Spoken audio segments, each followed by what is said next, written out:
CRVS integrating MCCOD, its importance. This is an unofficial DOH slides. First off, we're going to be doing some housekeeping. Ayusin lang muna natin yung live stream so that we have a thumbnail. I'll be uploading the thumbnail, this one. CRVS. CRVS means Civil Registry Vital Statistics. Civil Registry and Vital Statistics. So there you go. I think CRVS Philippines. I think this is the counterpart of the CRVS strategic plan. The CRVS is a part of the Philippine Statistics Authority, so they are the ones that are collecting the death certificates. So this is lesson 1 of the MCCOD training, or the medical certificate cause of death training. So this first lesson we'll be discussing why it's important that every medical practitioner knows about the this DOH Academy reaction video. So everybody knows about how to write the medical certificate cause of death. So this podcast can be viewed over my podcast list. This is going to be lesson 8 in the DOH Academy video. Show more. Let's go, so that we can get found. Besides the hashtags, I had the hashtags placed prior. Let's see it here. Medical certificate cause of death, MCCOD program training, or MCCOD training, DOH Academy. This won't be available in the DOH Academy online for a while. They are still trying to make it. So I'll be the first one to upload it on YouTube. So welcome. Hopefully you are in the medical profession. If you are not, it's nice to know things. And this is not just it's not just only in the Philippines that we are going to teach this, because this is actually part of an international standard. So modernization siya. So we are modernizing our medical certificate causes of death. That's why this we have Romelia, and this is CRVS integrating MCCOD. This is the first lesson for this series of lectures. So what is civil registration and vital statistics? This is the continuous and universal recording of the occurrence and characteristics of vital events. So what are the vital events? So birth statistics, adoption statistics, marriage statistics, and death statistics. These are the vital areas of concern for the Philippine Statistics Authority, mainly because of the decision making that is important, that comes with the correct collection of data. So here in the Philippines, medical doctors are the only profession allowed to certify causes of death in the death certificate. I think it goes internationally then, because even though EMTs in the US can pronounce death for the patients that they will be attending to, it is still the medical doctors or the medical director of the EMT team that will be certifying the cause of death, or probably the coroner, or in other places they're medical legal. So let's continue. So here in the Philippines, medical doctors are the only profession allowed to certify. Statistics on deaths. So here you can see 3 pictures. So first one is the birth statistics, second one is the marriage statistics, and the third one is the death statistics. Unfortunately, through this first lecture, we're going to see that not all are accurate here in the Philippines. That's the problem. That's why this program is being installed into the training of medical students into medical profession, because it is important that we standardize everything, okay, especially in the causes of death, so that the decision making in higher bodies is much more accurate. So registered deaths in the Philippines. So as you can see here, the registered deaths increased during the 1917 era, 1919. So we can see into here, that is the time of the Spanish flu epidemic. Okay, so there is an area where we have no death statistics. That's like in between 1923 and 1925. This is in conjunction with the Spanish-American War. I think no, it's a Filipino-American War. Okay, and then the first Commonwealth. This was when everything was still being organized, and then we have another delay or another area where we don't have death statistics, and that was in World War II.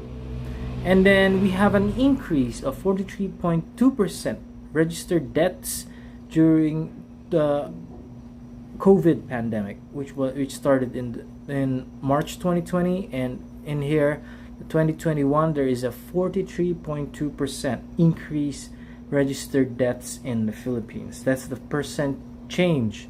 So as you can see, medically, the higher death rate occurs with outbreaks.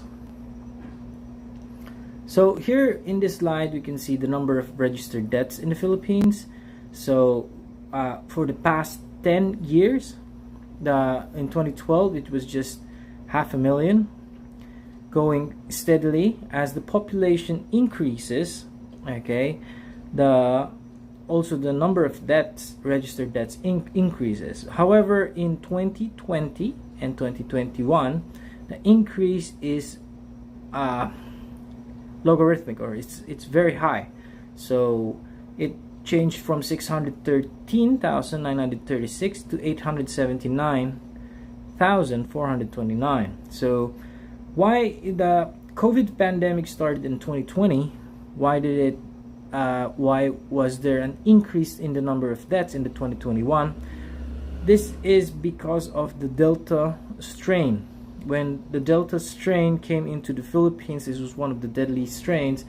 We were already in sort of community quarantine type that is much more relaxed than the one that we had in the previous year. So when the Delta strain came in, that's when we had a surge of the number of deaths in relation to COVID. So crude death rate in the Philippines, as you can see, there is an increase of about 48.2%. That's why it's 5.6 and then it became 8.0. So this is the death rate. The death rate is per 100,000 individuals, per 100,000 population. This is how many people have died. So that's the crude death rate. So here again, repeating it, 879,429 as of today. This is 2023. So this is the updated completely audited for 2021. There's an increase in the number of deaths, which is equivalent to 2,409 deaths per day, or 100 deaths per hour, or 2 deaths per minute. Okay, that's what happened in 2021. So statistics on deaths. Deaths by age group and sex. So 2021, this is the year 2021. As you can see that the just eyeballing it, you can see already that females live longer lives, than males. Males tend to die at the age of 65 to 69. Usually, this is the retirement period.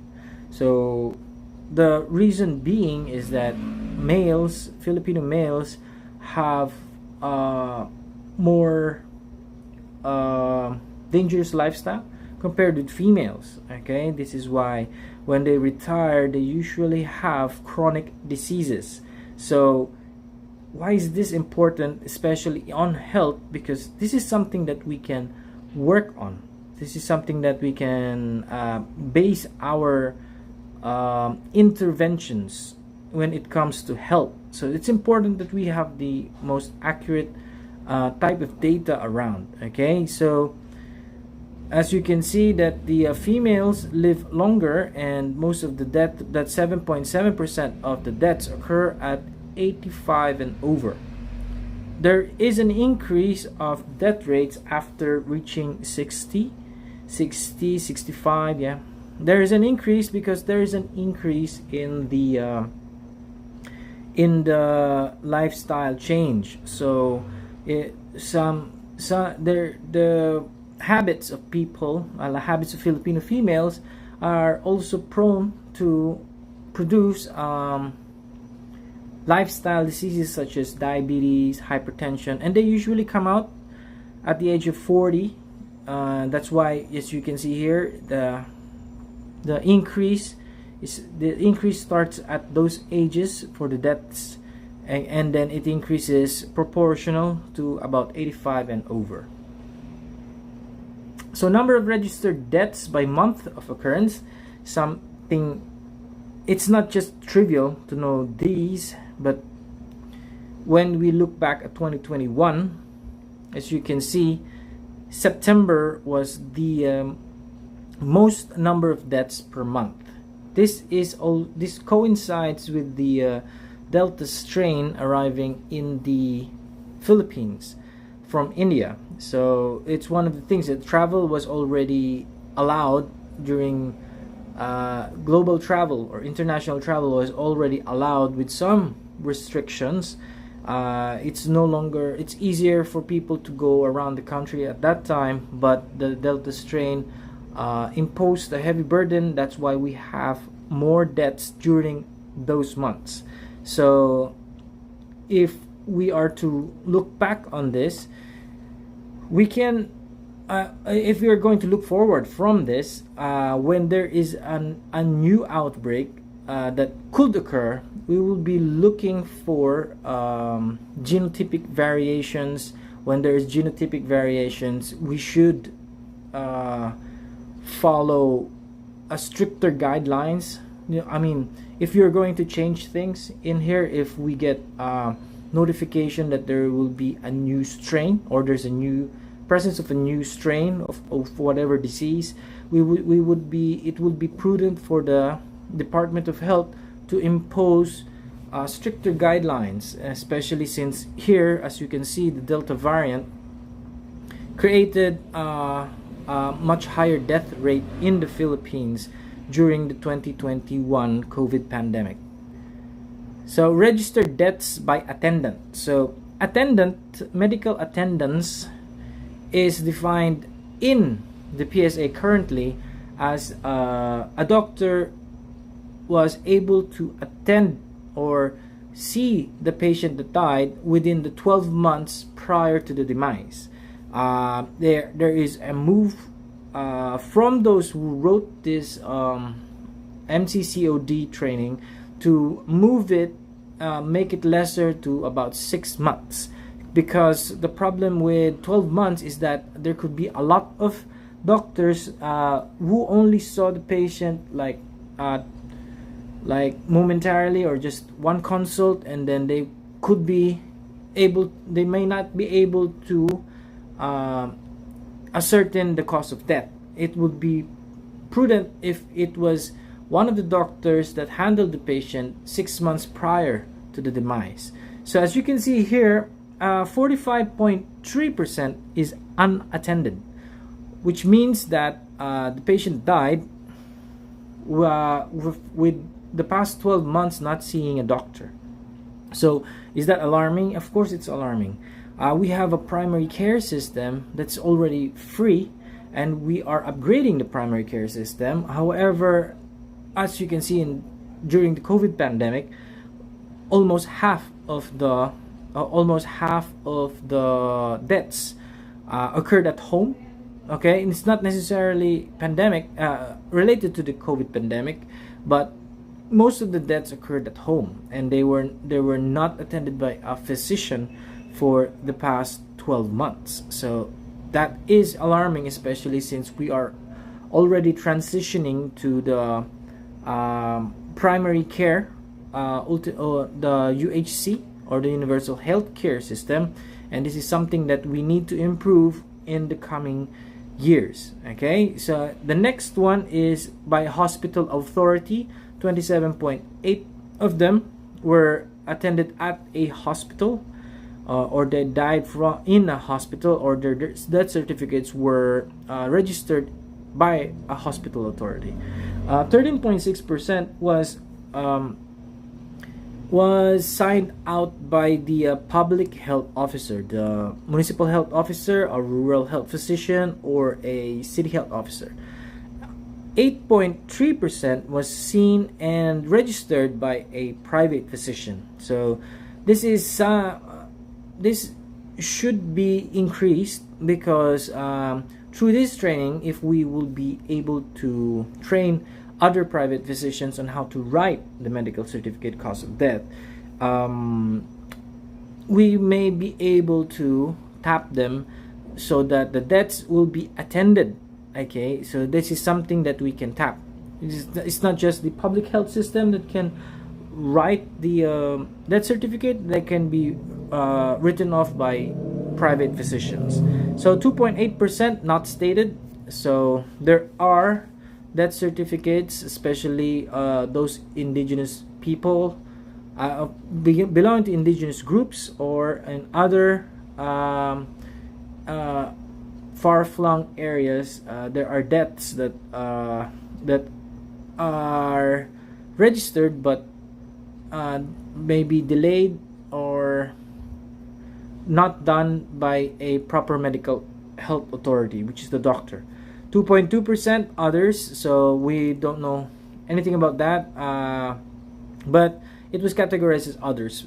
So 51.9% of deaths were attended. So as you can see, only half of the deaths were attended, and it should be increased in the coming years, especially when UHC is now being implemented.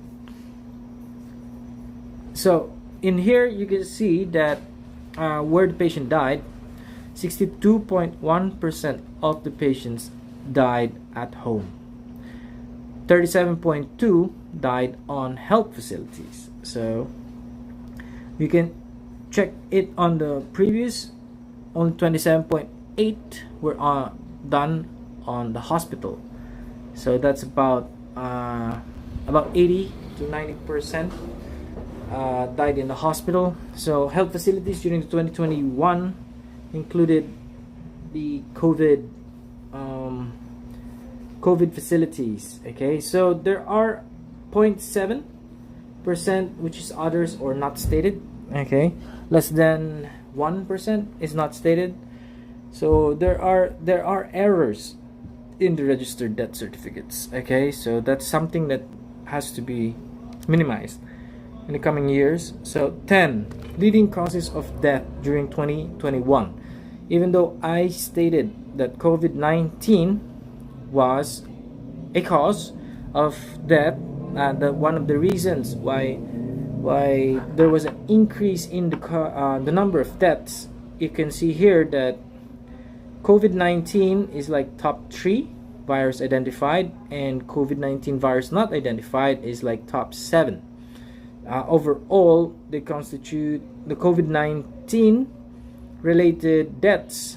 If you add them, it's 9.0 plus 3.8, that's about 12.8%, which can make it the second leading cause of death if the COVID-19 virus was aggregated as a whole. Unfortunately, the PSA wanted the death certificates to contain either COVID-19 virus identified or not identified. So this included the being positive with COVID-19 but dying from other causes. That's what the COVID-19 virus and not that those things are included in here. So one of the things the PSA wants to correct is the top one cause of death. The top one cause of death is ischemic heart diseases. Ischemic heart disease is something that is mechanical. So ischemic heart disease can come from a lot of underlying causes.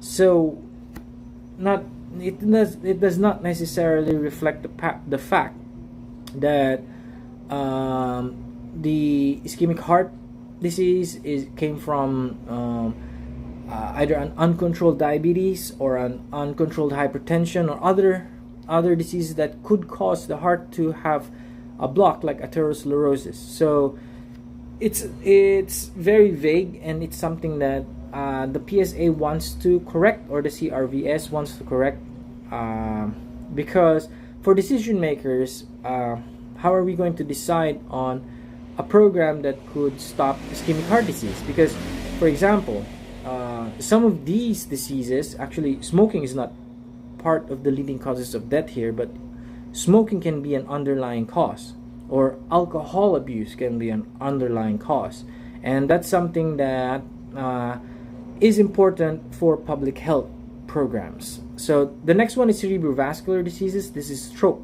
Again, cerebrovascular diseases can come from a lot of underlying diseases, so it's vague and it's very hard to create a program like lifestyle modification based on these two alone, the top one and the top two causes. Relating this to other countries, usually the rise of heart attacks and stroke as a cause of death means that the country is already experiencing is way past industrialization. So it's been stated in the Harrison's principle of internal medicine that each country has to go through certain steps, certain stages when it comes to how public health is viewed, especially cardiovascular diseases.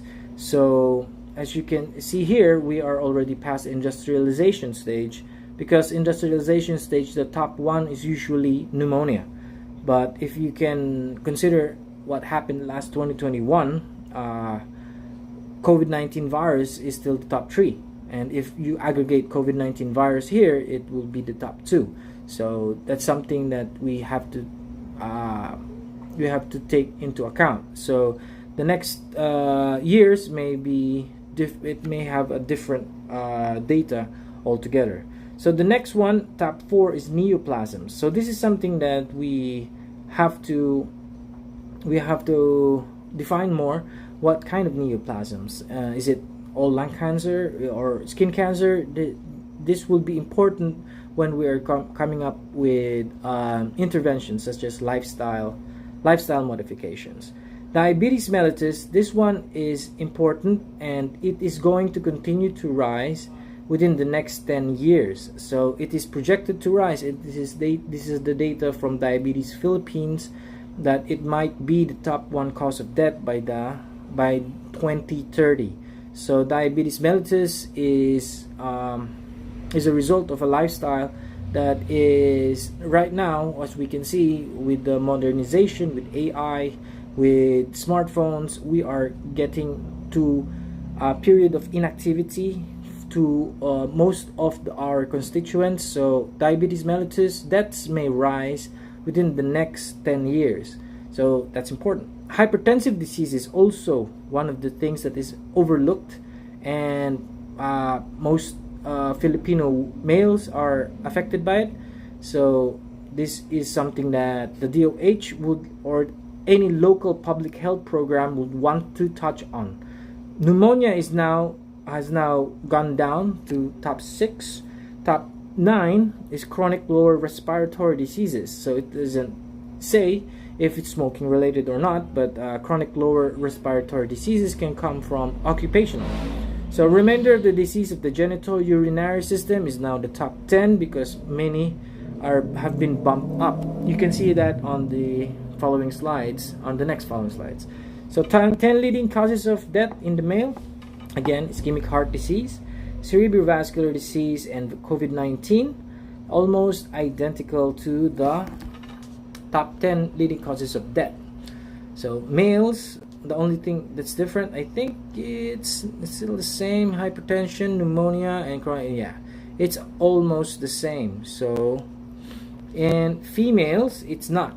So in females, neoplasms is the second top causes of death. So that's something we need to, if we are going to do like a non-communicable disease program intervention specifically targeting women, we would be more concerned about the increase or the top, being the top 2. Cancer is one of the things that female Filipino is experiencing right now. So COVID-19, if you aggregate this, 9.4, 3.8, about 13%, that's still big. COVID-19 during 2021. Hypertension, 5.9, lower pneumonia, and other heart diseases is included here in the top 9. So ranking of the leading causes of death in the male 2012 to 2021. This slide is important because we can see where it has been, where the top 10 causes has been. So as you can see, there's black lines here. This is the COVID-19, which was not present during 2012 to 2019 and was only present on the 2020. You can see it was low on the 2020, and then it suddenly became top 3 and top 6 at top 8, top 3, and well, if you aggregate it will become 13%. So it actually, if you aggregate it, it's the top 2, but they didn't aggregate it, so it's top 3. So Filipino male, especially those 65 years old and up, have a high risk of dying from stroke or a heart attack. So that's what this means. It's been true ever since for the past 10 years. So COVID-19 was only in the top 3. The top 4 the top 3 used to be neoplasms. The cancer in the males used to be top 3, and then it just dropped down because of COVID-19. Diabetes, as you can see here, as what I said, from 2012 to 2021, it already rose from top 9, and it's now on the top 5 rank. And this is going to be important because in 2030, it's expected to become either top 1 or the top 2. And that is data from the Diabetes Philippines because of the rising cases of diabetes mellitus type 2, especially among young adult populations. So hypertensive diseases. Hypertension was also low before, and then it went to the top 6 position. It went down during 2018-2019. This is pre-pandemic. So it went down, and then it went back up. Pneumonia is considered as an industrialization stage. For a country, it's one of the industrialization stage top, but literally top 5. But now, in 2021, it's now the top 7. Yep, I cannot. There, we can. Yeah, pneumonia.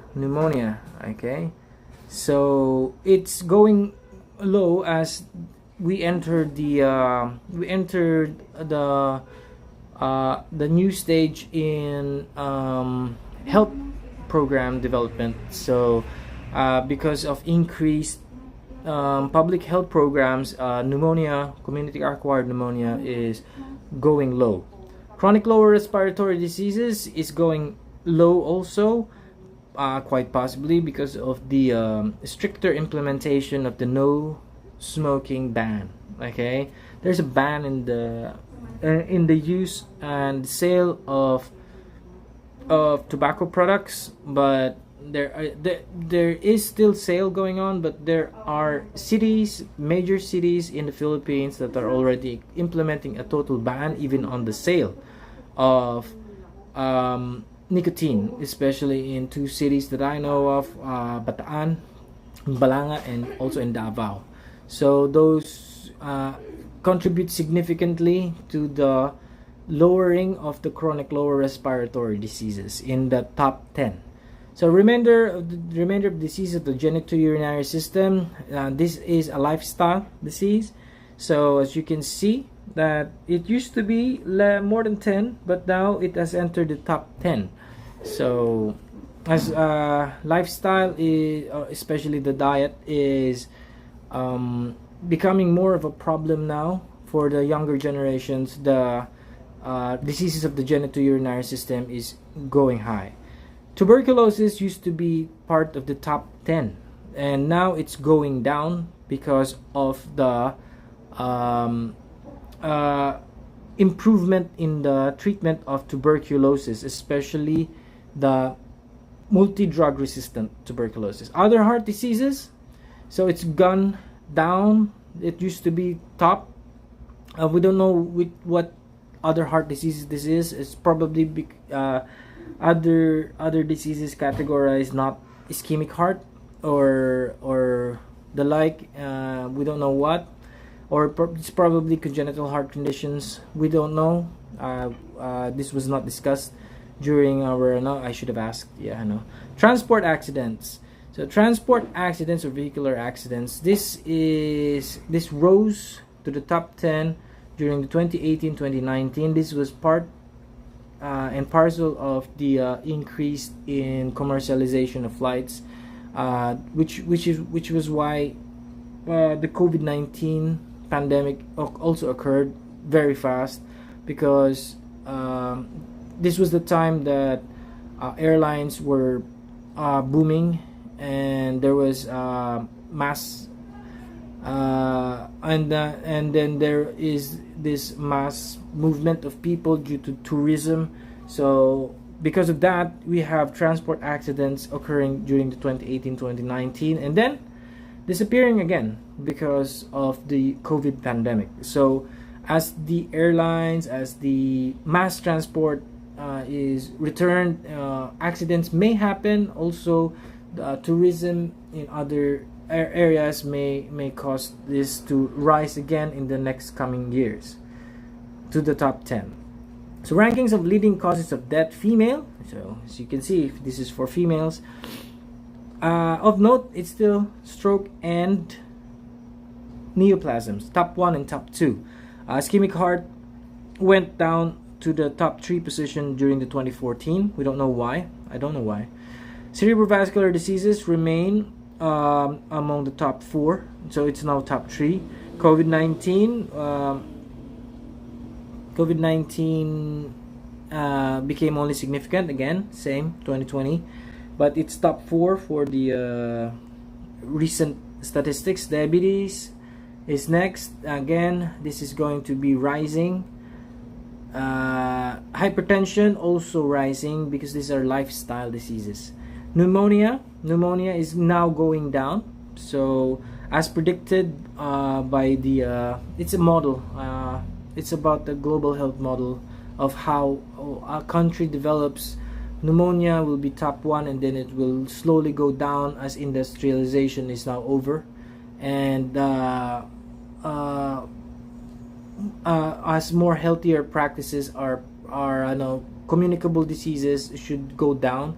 But there was because of COVID-19, there was an increase in communicable diseases or infectious diseases. So other heart diseases, it bumped up to top 9. It bumped down to top 9. Disease of the genitourinary system never disappeared from the top 10. The chronic lower respiratory diseases goes lower is like I said about the smoking, it could be affecting because most female Filipinos do not smoke. Most of my patients who are Filipino females do not smoke. It's like 90% do not smoke, like 10% only, or 1 in 10 patients I see in a day only smokes. Sometimes it's less than that. So respiratory tuberculosis is starting to decline from the top 10 position, again because of the availability of medicines and increased training and availability of the medicines. Leading causes of infant deaths. So infant deaths is also included as counted by the PSA. In 2021, 18,607 infant deaths were registered, and that is equivalent to 2.1% of the total deaths. So the increase is because of the bacterial sepsis of the newborn. So the move for public health is for facility births. So if this bacterial sepsis is still occurring, either we have a problem with the facility or there are lapses in provision of birth facilities, because as you can see, sepsis is still occurring. So neonatal death rates, this is important.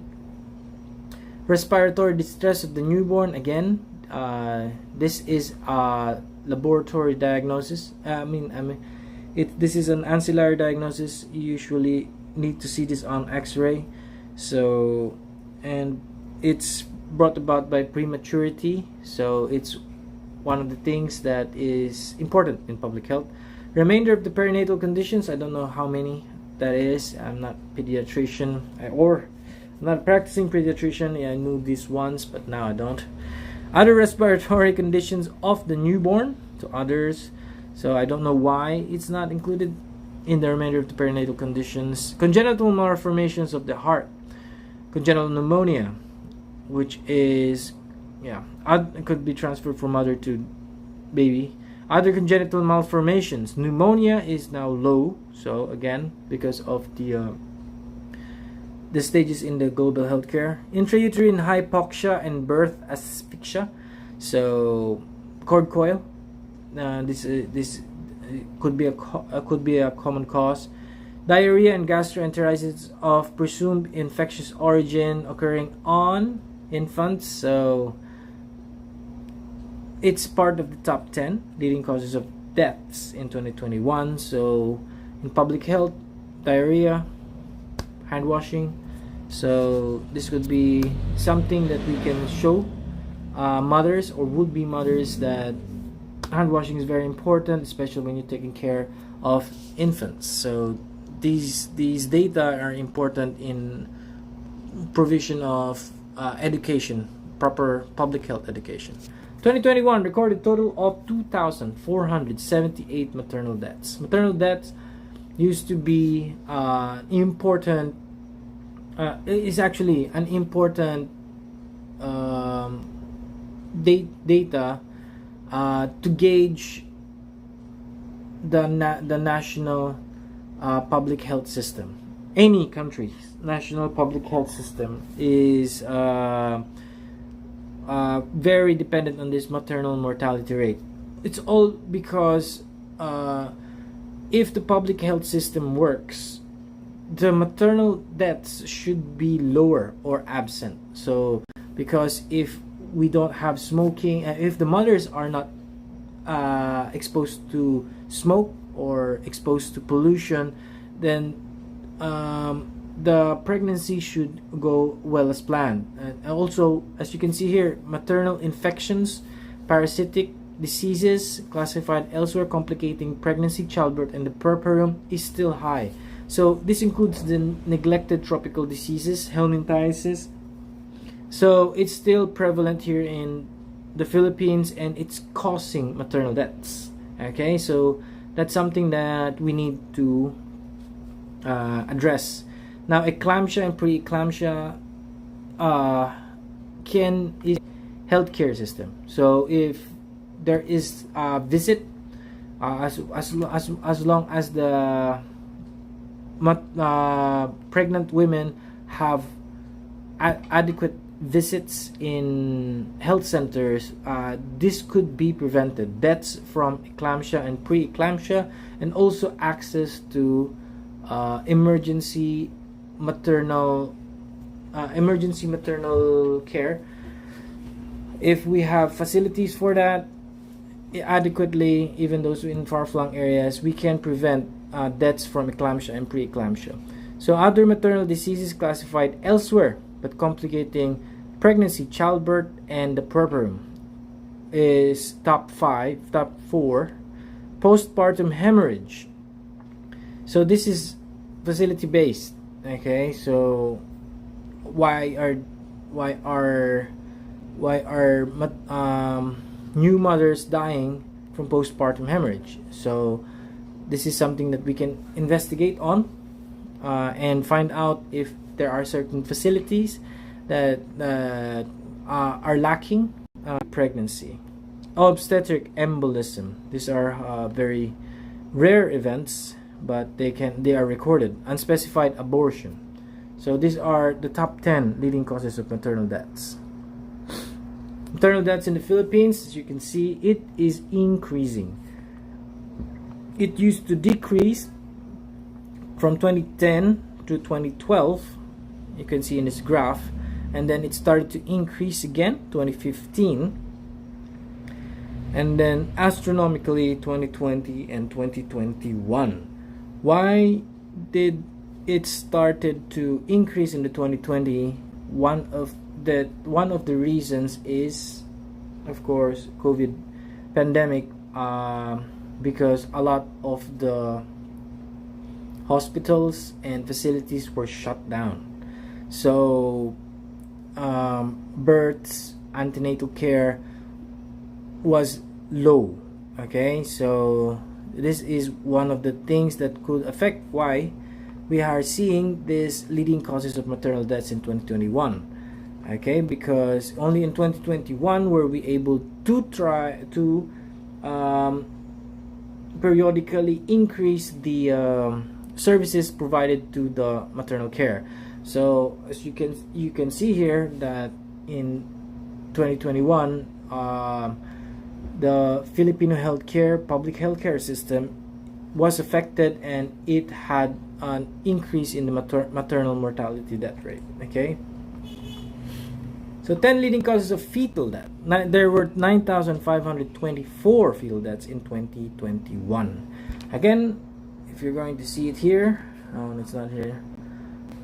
So conditions originating in the perinatal period: birth asphyxia or cord coil, or other conditions. Disorders related to short gestation, low birth weight, not elsewhere classified, top 3. Top 4 was intrauterine hypoxia. Top 5, other congenital malformations. So congenital malformations may be related to environmental factors that can be addressed by public health care. Some of these malformations may be due to drinking and smoking, so that is a public health concern. Neonatal aspiration syndromes,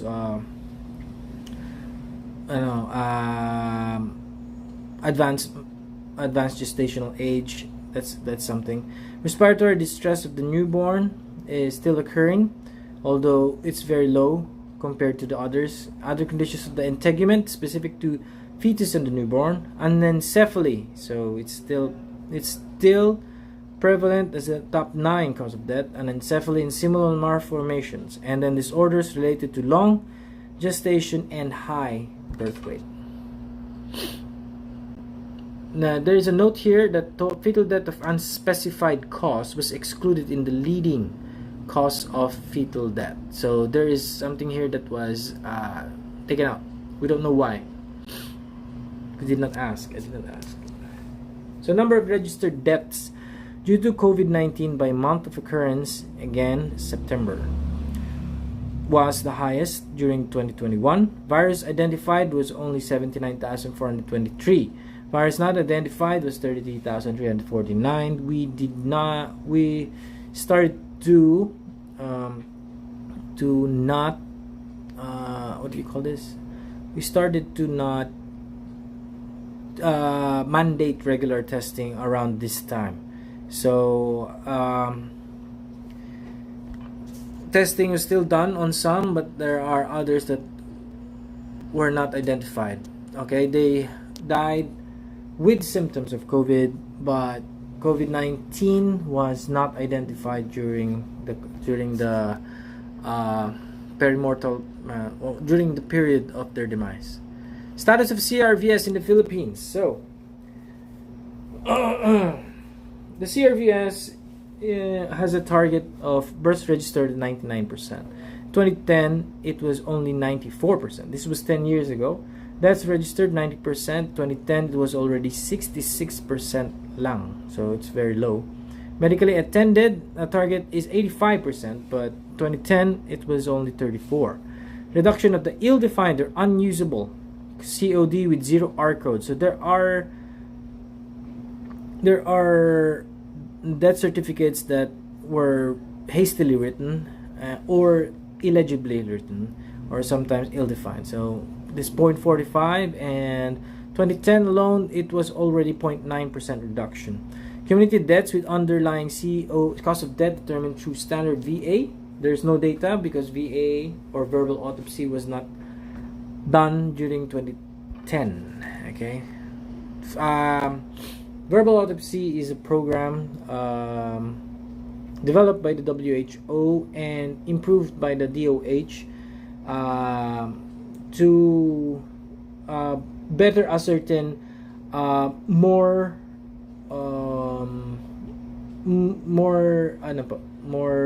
accurate. No, it's not actually accurate, or something that we can use to place on the death certificate. Okay, so that's called the verbal autopsy. So it will generate a list of possible underlying diseases that the patient may have died from, and you can just pick from the top of the list or which one is apt on the condition. So let's go. Status of CRVS in the Philippines. Only 1 out of 3 deaths in the Philippines in 2020 are medically unattended. Okay, so that's still significant because that's 33%. So it has to be medically attended. Okay, how are we doing so far? So current data, this is 2021 data. Births registered, it's already at 96%. Okay, so it's increasing. Deaths registered is at 92%. We have reached the 2024 target. Medically attended registered deaths is only 56%. So we are still low on it. We still have to increase it. That's why there is this training called MCCOD. Reduction of ill-defined, it's very it's increasing na. There's already a 1.2% reduction.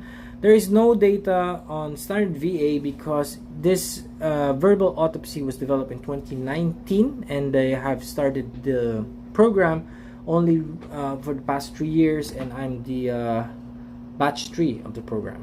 So problems in CRVS: low data quality. So even though the death certificates may be populated with like a lot of words, the data quality or the public health importance is low. Okay, so it has to have bearing. That's why it may the death certificates itself that were passed, even though they have a lot of things in them, may not be important in the public health system. So lack of investments in CRVS, this is something that is being dealt with by the DOH now because the COVID pandemic is almost over. Okay, so there are now investments in the CRVS. That's why we are having trainings like this. Low emphasis on death certification. There are still doctors who do not emphasize much on death certificate. As we can see, we have slides there that the doctor just writes illegible scripts just so that the death certificates can be registered and the patient can be buried. Okay, so it should have the death certificate should have an accurate picture of what cause of death, what was the cause of death for the patient. Okay, and because if you emphasize on that, the public health will benefit in the future, because of the statistics that is much more accurate. Low data utilization.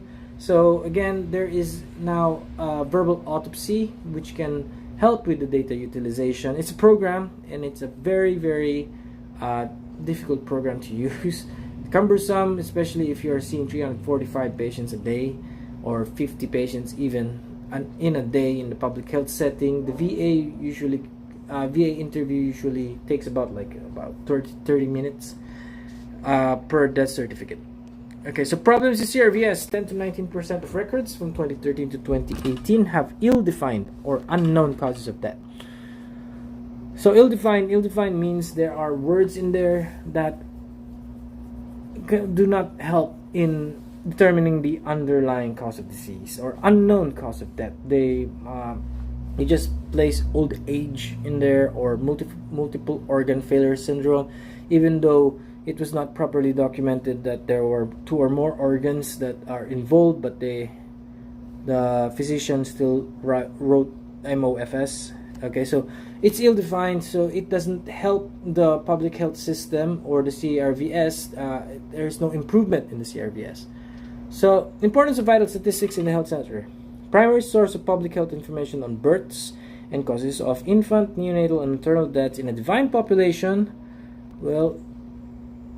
is affected by the data on the prevalence and distribution of mortality by cause. So, it can provide the data on prevalence, and distribution by mortality by cause.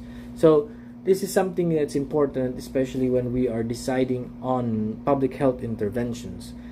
We can just say to the mayor that, Mayor, we have an increasing number of diabetes mellitus here in Olongapo, when we don't have an accurate picture of the number of deaths from diabetes mellitus. If diabetes mellitus is not even mentioned as an underlying cause of disease, so that's important to have a very accurate picture of the prevalence. How about dengue? How many people are dying from dengue? Are there deaths on leptospirosis? Those are things that can affect how we are going to deal with infectious causes and non-infectious causes here in local settings or in the Philippines. Identification of health inequalities. So we will be able to find out about health inequalities, especially since locally there are different causes of deaths. For example, here in Olongapo, we may have a different picture of the neonatal causes of death or infant causes of death, okay, and compared to a picture in Angeles, okay, or in a urban city or in another rural city. So we won't be able to find identification of health inequalities if we do not improve the data provided in death certificates. So resources allocation, again, we would be leaning more on fixing like the diabetes problem instead of the leprosy program. If we have no deaths from leprosy, we may need to allocate less funds.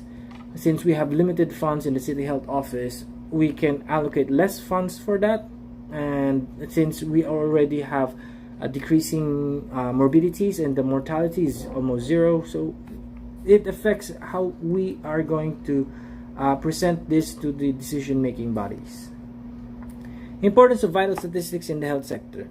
Primary source of public health information on births and causes of infant, neonatal, and maternal deaths in a defined population is important in the assessment of health system performances. So, like in tuberculosis, as you can see, it used to be one of the top 10, and it's now removed from the top 10. So it tells you that the performance of the national TB program is effective, it's good, and it is doing good to the community. However, that's the national program. If you can see in Olongapo, it may still be in the top 7. So in Olongapo, we have an health inequity. We need to focus on the tuberculosis program if it's still included in the top 10. So that's something that we can use to assess. Understanding emerging health challenges, like in the problem of COVID-19, because 2 years prior to 2020, it was not even mentioned. In 2021, we have a COVID-19 pandemic, and then there's that challenge to decrease the mortality rate that is coming from the COVID pandemic. So as you can see, we were able to deal with the Delta strain, and it decreased the mortality rate. Wow. So vital statistics is the gold standard of health information. This is from former Health Secretary Enrique T. Ona, which tells us why we need to improve on the CRVS, especially on the medical certificate causes of death. And yeah, the death certificate, their certification process, there is rules on medical certification causes of death, which is 2020-008. You can search this on Google. I've already provided a few of the hospitals here in Olongapo regarding this administrative order, and because I did provide it to them, they're already requesting their doctors to be trained. In January, I think we have a schedule for training other doctors, and this is going to be a paradigm shift, because a lot of doctors are still doing the medical certification cause of death in a certain way that is different from what should be done. And also it will be less of a burden for the public health system, because currently dead on arrival deaths, ER deaths, even ER deaths are being certified by the public health office. So the rules now have changed, and this was signed 2020. Unfortunately, it wasn't implemented quickly because of the COVID-19 pandemic.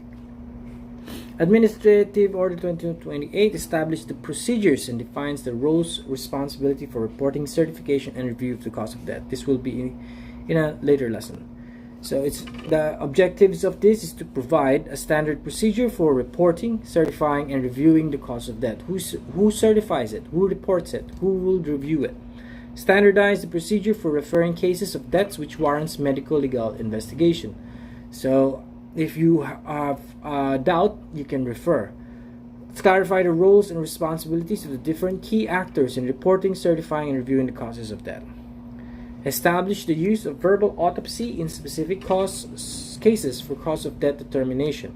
The verbal autopsy is a program again, so it was implemented, unfortunately, because of the high requirements. The requirements for the program is almost requiring that we have a gaming PC, because of the 8 GB memory requirement, which is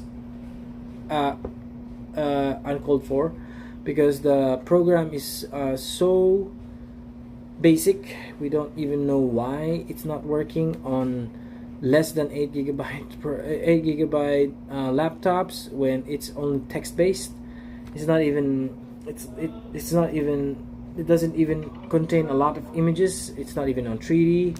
But the requirements, PC requirements is taxing, and it will require modernization of, again, requiring a lot of peripherals. So verbal autopsy may take some time to be implemented.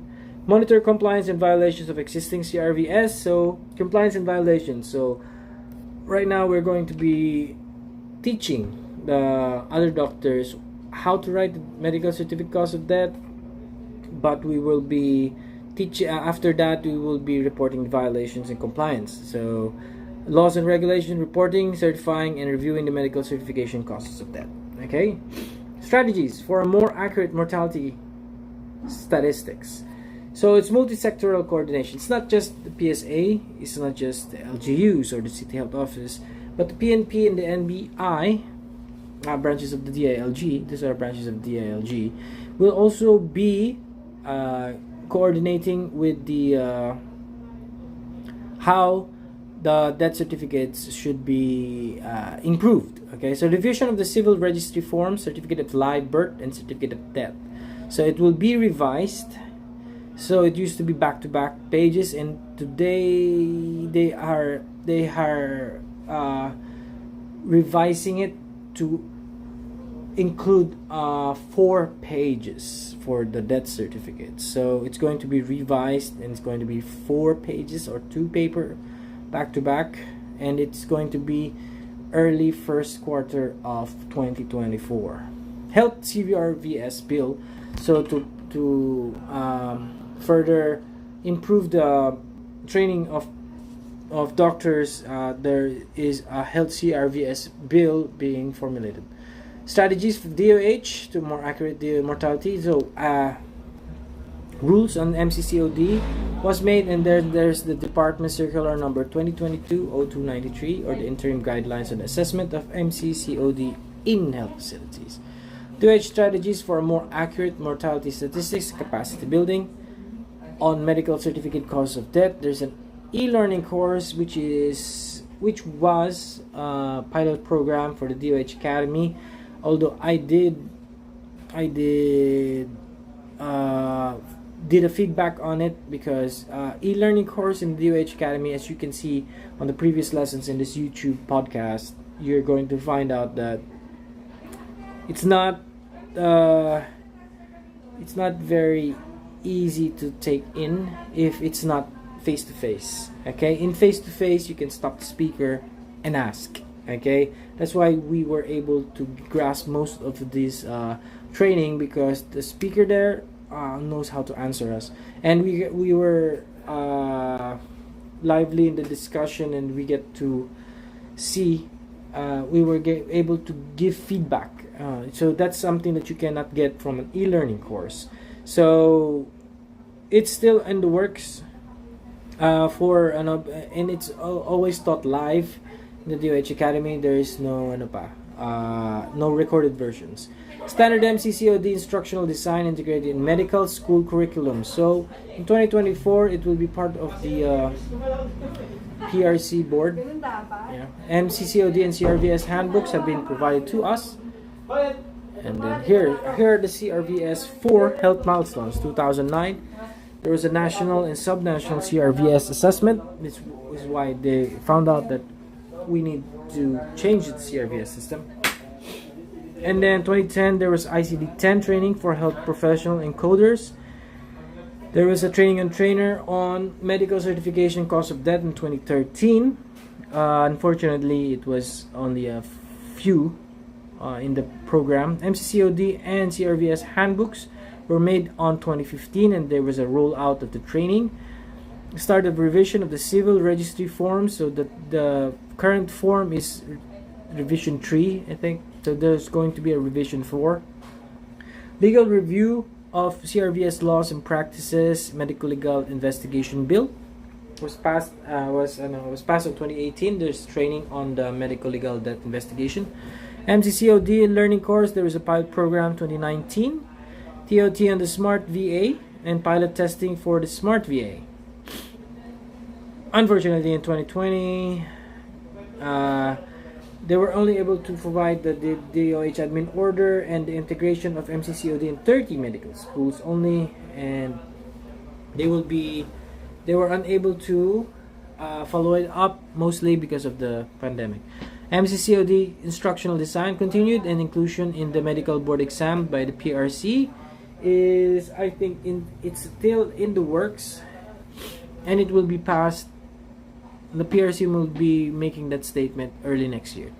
Started transition from ICD-10 to ICD-11, and then 2022 online death certificate assessment module, comprehensive CRVS assessment, CRVS strategic plan and investment plan 2023 to 2028. This is the continuation. This is why I was able to take the training. Ways forward: finalize the Omnibus Philippine CRVS bill, develop a joint administrative order on death under medical legal examination, identify champions, legislators, cause-oriented groups, and other lobbyists. So there's a lot of laws, especially in medical legal, because in rural health settings, there are areas in the Philippines where medical legal examinations cannot be provided, and MHO has to do a gross medical legal examination. So the bill will be providing those areas to have medical legal expertise and access and capability on those rural health units.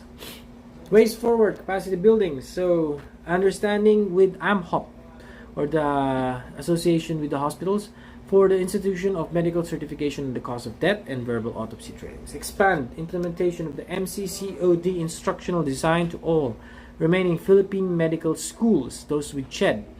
Revise a handbook on medical certification cause of death accordance with the implementation of the new death certificate form. There will be a new death certificate form which is going to be 4 pages. Advocacy. CRVS County Profile website. There's develop a CRVS communication plan and interagency committee on CRVS. Strengthen partnership with CRVS stakeholders. So these are ways forward for CRVS. This is something that we're going to see in the couple of years. Integrating MCCOD and verbal autopsy. So populate the verbal autopsy e-learning module. They are going to do this in the next couple of months. Conduct trainings on institutionalizing CRVS. And CRVS begins and ends in the health center. Begins because of the birth certificate and ends because of the death certificate. So it's always provided by the doctors in the health sector. Okay, so again, with that, that's it for today's lesson. Actually, this week's lesson. I hope I can do another one. The next lesson will be what was going to be the next lesson. So stay tuned for that. If you like this video, give me a thumbs up, man. I'm doing this as a trial because I'm going to be training a lot of doctors with these slides, and it's hard for me to do it just in the vernacular. So when you are addressing other doctors, it should be in English, so it's going to be hard for me. So that's why I tried to do this YouTube video first, just so I can see where I'm at. And I hope you guys can give me you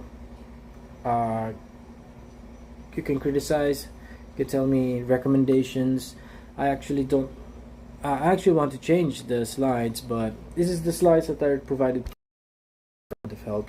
Lesson 2 will be on, come on, presentations. Legal mandates. It's gonna be boring. Yeah, legal mandates. It's not gonna be boring, really. Even though it says legal mandates here. Conditions, which is because they arrived on the hospital in a code blue. So it's something that's going to be looked at by a lot of doctors. That's important because those legal mandates will be important for them because it's going to change how death certificates are to be written. Okay, so stay tuned for that, and thank you very much for watching. I hope you guys enjoyed this video. And how long was it? It took me an hour. I think so, yeah. Ano yan? Ay, Dok, may pasyente po kasi sa labas. Kaso Dok, 14 years old to. Sabi ko po, telephone consult po, magtatawag po ako ng pedya. Kaso po,